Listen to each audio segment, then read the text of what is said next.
Welcome to the Deal by Me podcast, where we ask guests to tell us your story.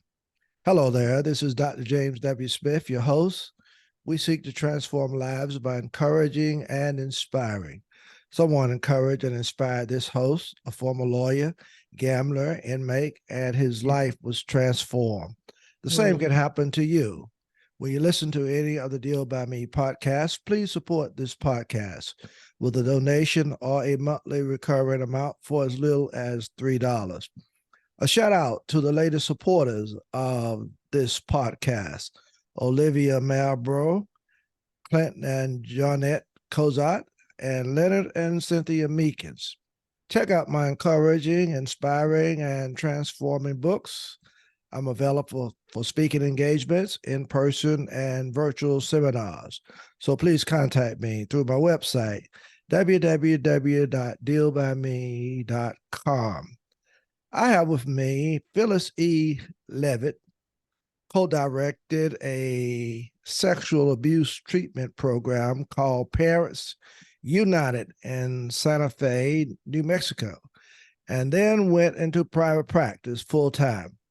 As a psychotherapist, she treated children, families, couples, and individual adults for 34 years, and she has worked extensively with abuse and dysfunctional family dynamics, their aftermaths, and some of the most important elements for healing. She has published 2 books, A Light in the Darkness and Into the Fire. We're happy and so thrilled to have Phyllis Leavitt come and share with us on today. Phyllis, again, welcome to the show. And we want to ask if you would just share a little bit about yourself and where you've been interviewed from.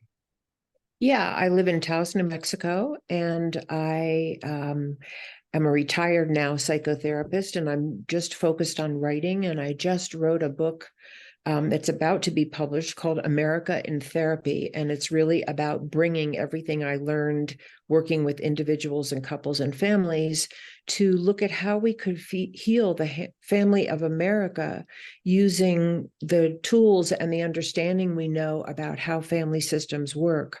So it's really to sort of talk about, my book really focuses on talking about the ills that I see happening in our society today that are, I think, very frightening, and what we know from the world of psychology that could really put us back on a path to reconnecting with one another and making it safe for all Americans to live here. And so that's where I come from.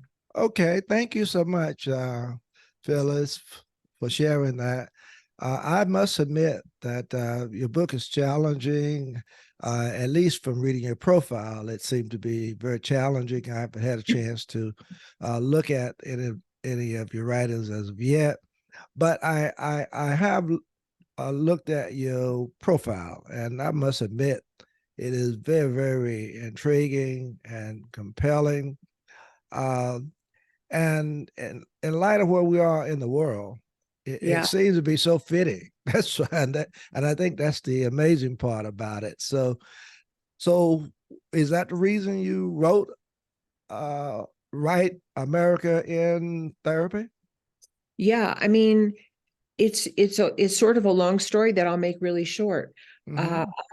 I had trauma in my own childhood that really impacted my life in a very profound way.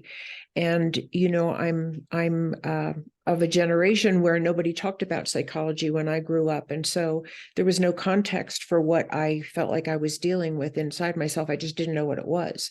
And by the time I was in my 30s, people were starting to talk about psychotherapy, and I decided to give it a try. And it really changed my life to start to delve into the formative experiences of my childhood, because some of them were traumatic.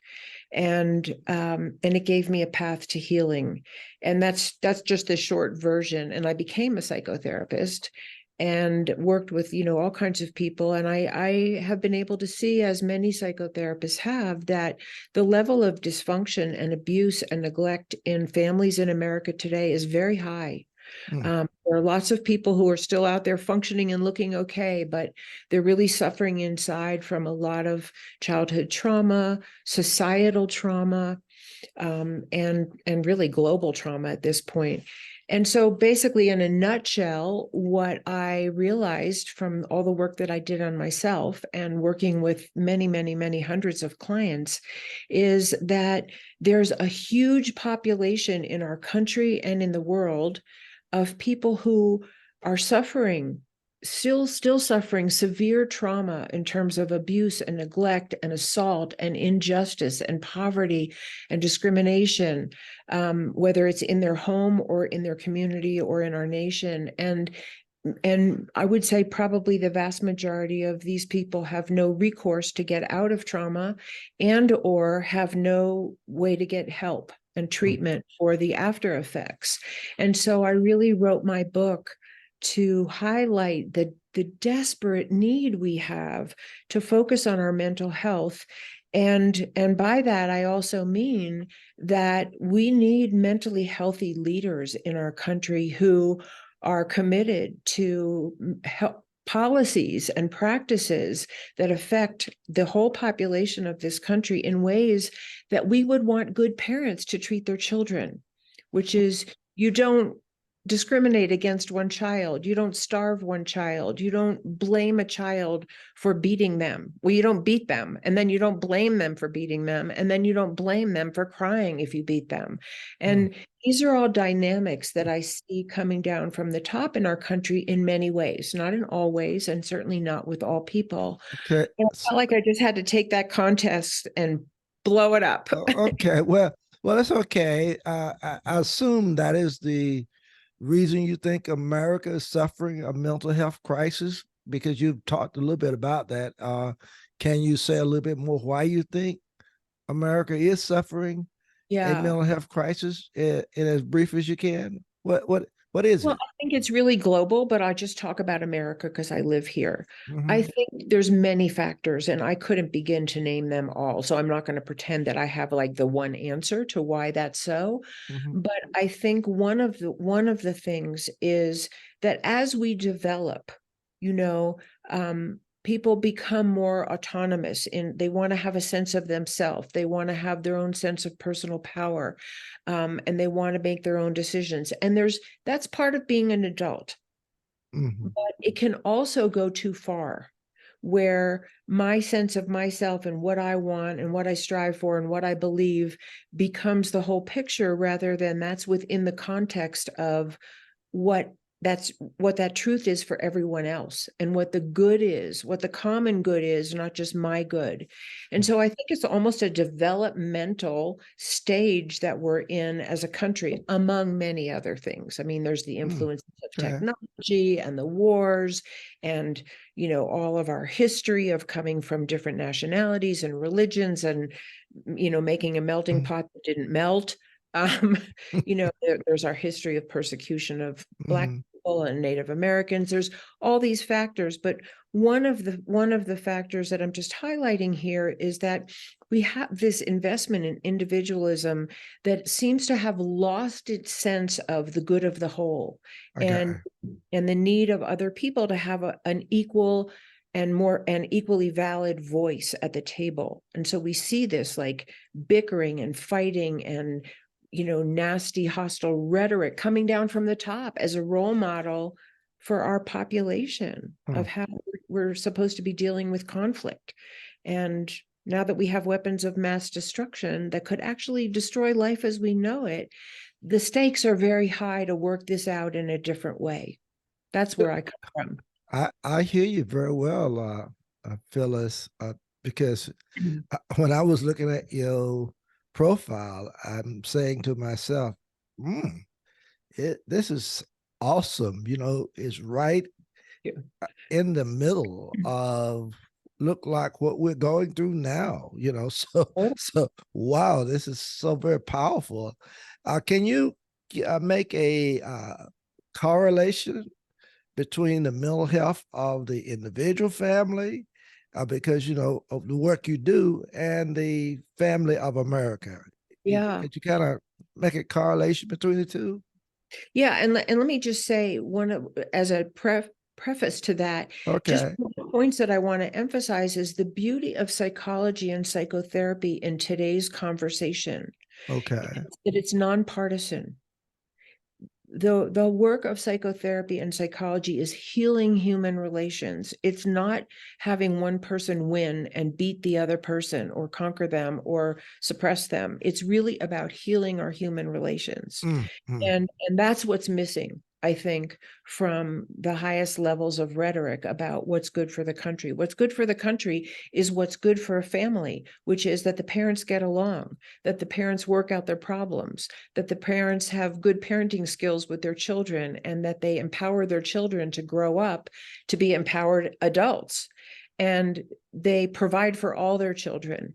And this is what is some of these big elements are missing from government today, that our government leaders, many of them, are not acting like good parents to the populace of the country. So basically what I did in my book is look at what are healthy dynamics in a family, and what are dysfunctional and abusive families, and how can we take that learning to understand what's gone wrong in our country and how we could remediate that. And I don't pretend that it would be easy.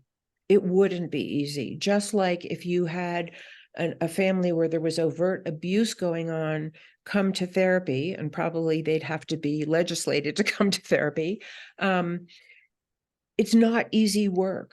And one of the reasons why is because people who are abusive and neglectful come from something that happened to them that set them up to act out that way.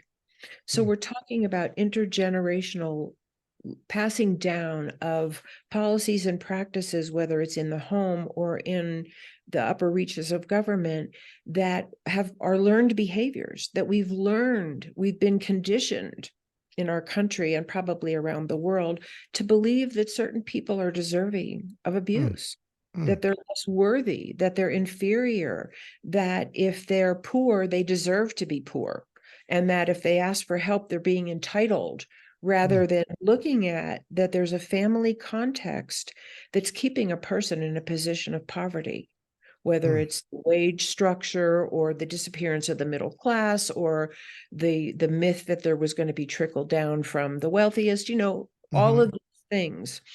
So in good family therapy, we look at the family environment and its impact on the individual. We don't just look at the individual and say, you're messed up. So do you want me to give you a good example? Yes, please. Yeah. So a really good example that comes out of family therapy is one of my very first clients was a little girl who was 5 who was wetting the bed. And she hadn't been wetting the bed. And then she started wetting the bed after her parents got divorced. And she was brought to therapy because she was wetting the bed, right? Nobody had a clue that it was related to her anxiety about what happened in her family. They just thought she wasn't controlling herself, or she could try harder, or, sort of shaming her about, like, you're 5 years old, you shouldn't be wetting the bed anymore. When actually the anxiety from her parents fighting and their separation and the changes in her life resulted in the symptom of bedwetting. And once the parents understood that there were things that they needed to do to help her, they were not going to get back together, but they could stop talking about each other in her presence. They could make the transition times easier. They could help her talk about her fears and her sadness about the divorce. They could make the visitation happier for her and less putting their own stress on her. There were many things that they could do. And once they got that, she stopped wetting the bed. She didn't want to wet the bed. Her wetting the bed was a cry for help. I hear And you. what we know from family therapy right now, and I'm just going to jump to the big picture really quick, is that the most symptomatic among us are the same as the little girl who was wetting the bed. They're crying for help for the family of America, the rapists, the felons, the people who are beating their kids, the people who are, even who enact policies that are really discriminatory, who want to put children in cages. They're also crying for help for the family of America, because their ability, their desire to hurt other people out of their own dysfunction comes from dysfunction. So if we want to heal it, we have to heal the family. I hear you. I hear you very well. I am, I'm feeling this. This is amazing, because even as you're talking to me, I'm thinking about listeners of this podcast, and I know many of them just like I am. We're going through a period in the world or in our society where we're almost beginning to feel helpless. It's like, we are depressed. We don't know what's going to happen next.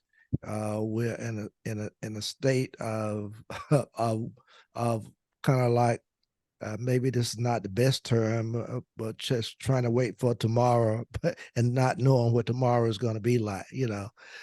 It's kind of interesting, and I know I have a lot of listeners who are in that situation.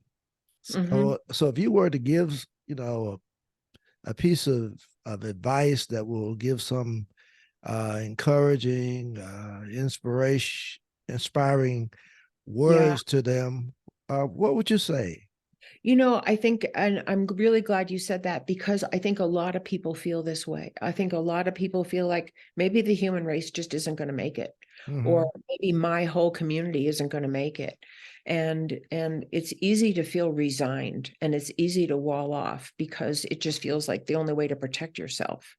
And so one of the things that I really stress in my book, and which I found to be true in my own life, is that what we know that helps heal us as individuals helps heal our society. Any bit of work you do, and I hear you say you have a long history, and I know you did some work on yourself to get where you are. And every bit of work we do on ourselves is a contribution to the health and well-being and the mental health and well-being of our whole community. Even if we're just impacting 3 people around us, or we're nicer to the person in the grocery store and we might have been grumpy and unkind, we can all have an impact on making this a more loving, accepting, and just world, even though there are many things that feel unjust and that are beyond our control. So one of the things I learned as a therapist is that, to the extent that a person feels powerless, and I think many people today really do, the best antidote to feeling powerless is find one thing where you have appropriate power. Whether it's you invest in your parenting, or you invest more in your relationship, or you're a more conscious and aware boss at work, or you're nicer to your colleagues at work, or you give money to the poor, or you volunteer somewhere. Every time a person feels like they have the power to impact in a positive way, builds their strength, their presence, and it has a ripple effect on the people around them. And so that's one really big thing. And I have found that to be true in my own life. There's, definitely in my own life, there are times and places where I felt completely powerless. I feel powerless over the war in Israel, and it's breaking my heart, or the war in Ukraine, or the people who get killed in mass murders who are completely innocent. I feel totally powerless to help them. Excuse But I me. don't want to sink into despair. So I look for what I can do. And that's actually why I wrote this book, because it's something I can do out of the years of experience that I have as a therapist. And Hold on just one moment, please. yeah, sure.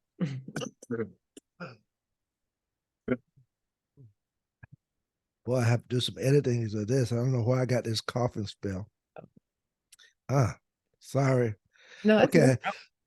Oh, gee, this is terrible. Just hit me all of a sudden. you okay? Are you okay? Okay. Yeah. Okay. Go ahead on. Yeah. Go ahead on, please. Oh, well, I was just going to say that one of the things that I devote like the second half of my book to is talking about what are the healing techniques that we use in therapy, especially the things that heal disrupted relationships or conflictual relationships, Mm, because that's one of the beauties of taking the lens of psychology to our country. We have all these warring factions in our country, to say nothing of what we're doing around the world. Um, okay. and when people come to therapy, especially like if it's a family or a couple, they're in some kind of conflict with themselves, with each other, that they can't resolve. Mm, And even when an individual comes themselves, they're in conflict with themselves, or there's some place that they're stuck. And so the whole purpose of psychotherapy is, how do we move that stuck energy? How do we help people resolve conflict in a way that brings agreement, that brings them back together? mhm, Or has them separate peacefully and not like, out for revenge or mhm. that kind of thing. Okay. These are the things we need as a country. So I really devote the last several chapters of my book to what are those things that we can all implement now. You don't have to Mm, be a psychotherapist to bring healing to yourself and the people around you. wow. Wow. You know, it's very powerful. I have to admit. Uh, Hold on, listeners, don't go any place. We've got a few more questions that we want to present to Phyllis. But first of all, I want to ask Phyllis, for those listeners of this podcast who may be interested in learning more about you and how they can get your book, there's a website. Yeah, Could you just talk and share a sure. little bit of that with listeners of this podcast? And I would love people to contact me if you have questions or if you want me to speak somewhere. Or so I have a website. It's my name, phyllisleavitt.com. And I'll spell it because you can spell those names different ways, but it's Hmm. HYLLISLEAVITT.com. And I should have my new website up like within a week or two, but the old website still has a place where you can sign in. If you sign in for my newsletter, you'll get, I try to really share meaningful content with people. And you can also just contact me if you want other information. Um, I'm on Facebook and Instagram and YouTube and LinkedIn, and there's probably one other, Twitter, that Yeah. I forgot. But Okay. my book it's in the publishing process and it will be out next year. So if you do sign in for the contact me part of my website, you'll be the first one to know when it's actually available. And at some point, probably pretty soon, you can even pre-order it. So Okay. um, Now, that's, is that the one that's entitled America in Therapy? yes. And Okay. that's the book I'm really focused on right now, is Okay. American Therapy. Yeah. Okay. All right. Well, thank you for sharing that, Thank and you. I trust the listeners will hear that and will really follow through, because this is some really good, great information that you're sharing with us today, and because the country and families are really hurting, uh, Really, really really, hurting. really. And I'll share with you. And, I've been a psychotherapist since I think I had my first client in 1989. And it wasn't until the, the running up period before the 2016 election, that year before the 2016 election, when the campaigning was going on, it Hmm. was not until then that I ever had any client come to therapy traumatized by the politics in our country. And since losing sleep, Hmm. terrified of what was happening to us, Hmm. and filled with anxiety and fear. And I think that hasn't diminished for a lot of people. Hmm. So we're all affected, whether we're the direct targets of a discriminatory policy or not. And of course, if you're directly targeted by a discriminatory or an unfair or an unjust policy, or you're living in poverty and you can't get the help you need, it's worse, Hmm. Hmm. and Wow. we have to build our connection to one another and care for all of us. And that's what a good family does, right? Hmm. A good family cares for everybody. I agree. And I'm getting the correlation. I'm seeing exactly what or how you dealing with that, and it Yeah. makes perfect sense. I'm really I'm very impressed with this conversation today. This is just it's Thank you. amazing. It's amazing.